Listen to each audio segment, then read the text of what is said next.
Hey guys, Bada Bing here, thanks for joining me. Today we'll be checking out the Tokyo Marui HK416 Delta Black Edition. Wolf Armouries were responsible for making this video happen. They've given me a lot of support last year, sending me things to review. Check them out, links are in the description. Before we get going, make sure you've got your coffee ready to go. Get yourself comfortable, and let's do this. This HK416 Delta was released recently, following a tan version of this rifle, which came out a while ago. But if you're like me and prefer your Heckler & Koch's black, then you'll really dig this rifle. The FDE colour, in my personal opinion, is too ugly for words, so I'm really glad that they've made this one. There's nothing extravagant about the box that it comes in, simplicity at its finest. No fancy graphics, just HK416 Delta Black. The interior is laid out in much in the same fashion. With the rifle and magazine, you can expect the manuals, sample BBs, barrel cap, cleaning rod, BB loader, and battery charging adapter. There's also a selection of rail panels to configure the rifle's rail system, along with the necessary screws and Allen key.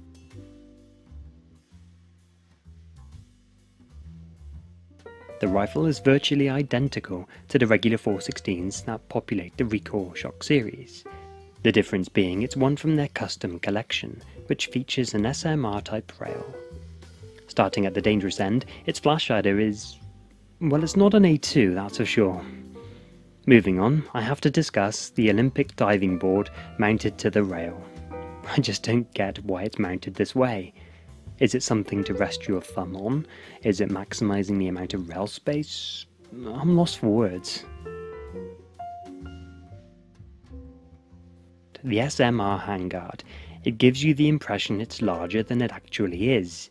The side profile looks thick, though once you wrap your hands around it, it feels slim, even to the point of being sleek. Now, I do like the original 416 quad rail, but the SMR doesn't make me miss it at all. It has a configurable design on the 3, 6 and 9 o'clock surfaces. But if I'm not reserving a single panel for a weapon light, I would likely keep the entire handguard free of clutter. The receiver set is exactly the same as their previous 416s. No ambidextrous features here, aside from the selector, and I guess the reversible charging lever. I do like that TM have replicated an HK style trigger, which has the little notch in the back. Serves no purpose, but I admire the attention to detail. Speaking of the attention to detail, yes, they get away with using the markings and cool H&K antler proof marks, but they've forgotten to include the one on the right side. I can be a little nitpicky when it comes to those things. If this were my rifle, I'd really be tempted to buy one of those custom label stickers to go on the side.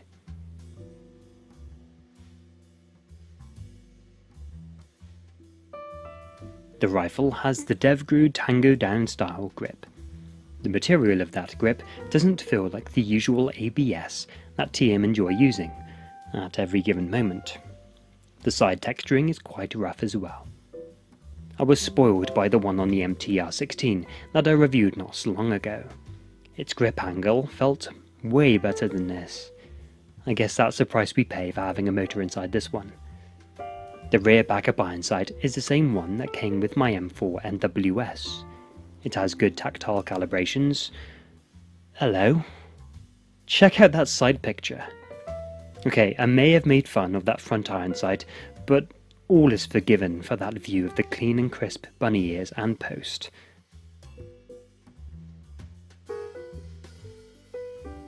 Lastly, the LMT SOP mod stock feels like the cheapest thing on the gun. The sound of its plastic construction doesn't inspire me, however it serves its purpose I suppose by containing the battery. From the factory, TM persist in ramming their quick connect SOP mod batteries down our throats. It's a nice idea, but a dreadful pain if you have other batteries that you just cannot use without having to buy adapters or get out the soldering iron. Luckily, Wolf Armouries did me a solid by swapping the connection over to a mini Tamiya, and also providing a battery. Cheers guys. The build and feel of this carbine is pleasing. It's all rigid. As the rail flows from the upper receiver, there's no movement. Throughout this platform it's all nice and tight. Well, apart from the stock. There's a bit of play in the stock, but nothing major. Its compact frame just feels great to hold, aim, point, transition, and most importantly, clearing your house. The finish of the Delta is quite nice. The receiver paint isn't exactly as elegant as the Cerakote paint job that graces their M4 MWS gas blowback rifle. Their SMR handguard has a remarkable dark graphite style appearance to it. The threads for securing those rail panels accents the smooth textured body of the rail system. So as far as looks go, the rifle is doing well.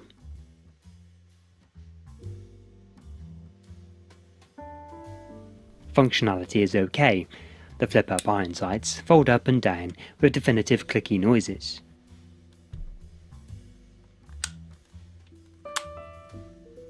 The magazine locks into place firmly with a strong resistance from the button release. The selector is surprisingly firm. Even though it is an AEG, when you're sweeping onto its fire modes, you can feel the cogs moving as you rotate onto its selection.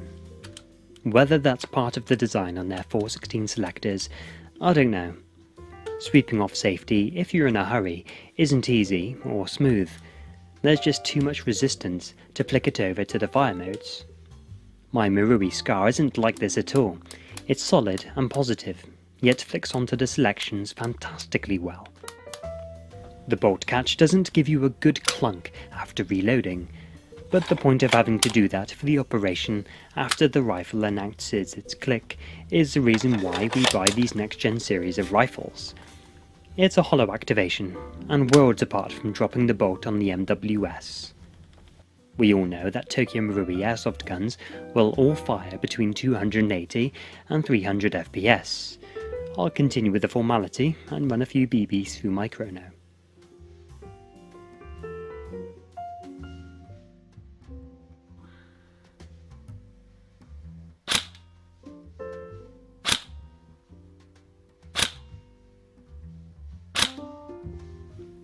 Yep, as I suspected.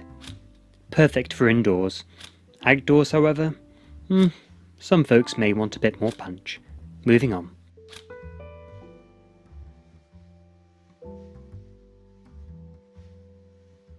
Shooting the Delta is an enhancing experience if all you've ever fired is a G&G combat machine.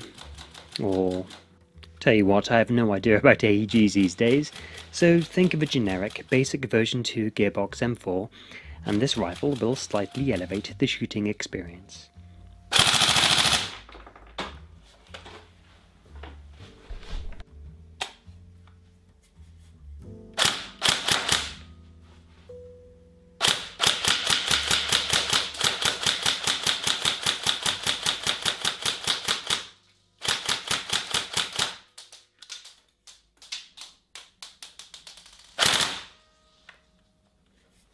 The recoil engine does give you a thump, but I wouldn't call it recoil.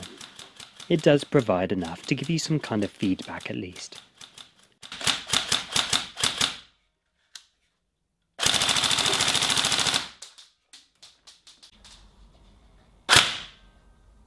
Despite the lack of a MOSFET, the trigger response isn't terrible, but I'd imagine that it would be among the first things users would choose to upgrade. I'm using a 7.4 volt LiPo battery, and this gives you an okay turnover speed. It's not wildly quick, however its delivery is smooth.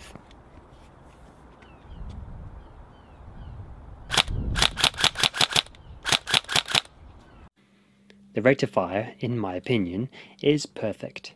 Not too slow, and not ridiculously fast. Its rhythmic pace bonds well with the delightful thump, and its effect is like a Labrador nuzzling at your shoulder.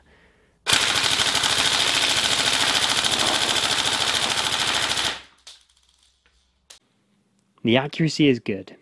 The first sheet of holes I poked was me finding its edge with the hop-up adjustment. Already it was almost there.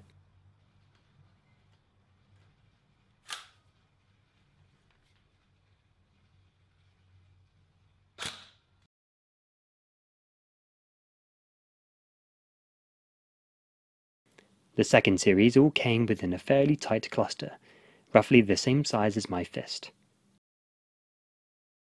This was shooting out to 20 meters using Jeff's Bio 3s. It does the job just fine.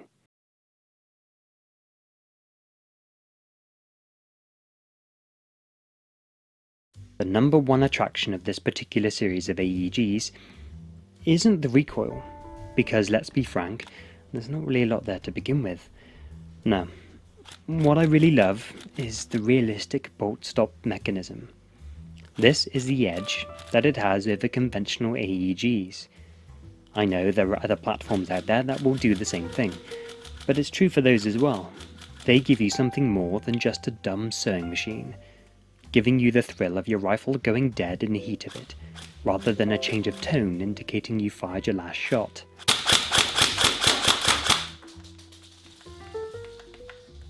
Systema were among the first to release electric guns that behaved this way, but at a massive cost. I've had a few of those over the years and they were outstanding guns. If only I waited a couple of years for TM to show up with their Recoil series.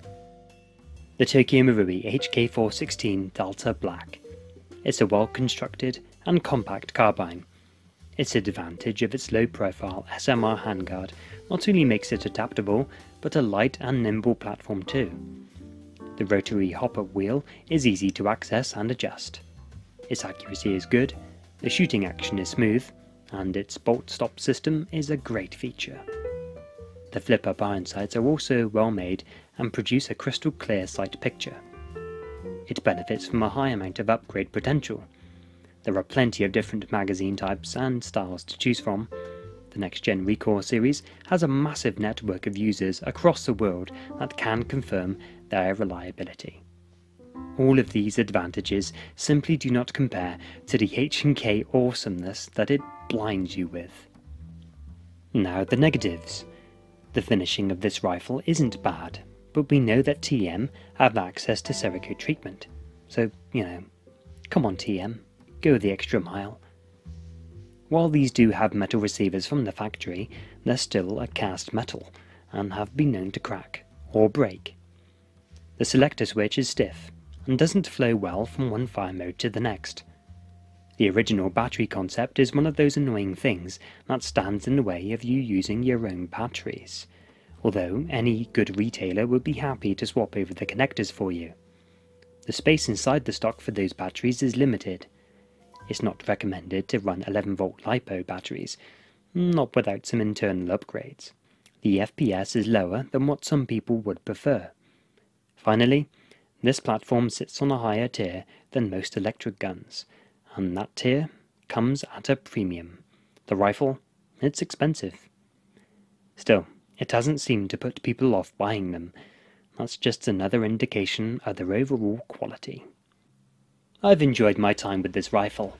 If you're looking for a Gucci 416 and want to break into the Recoil series, buying this wouldn't be a bad idea. I'd recommend it, and it would do you well.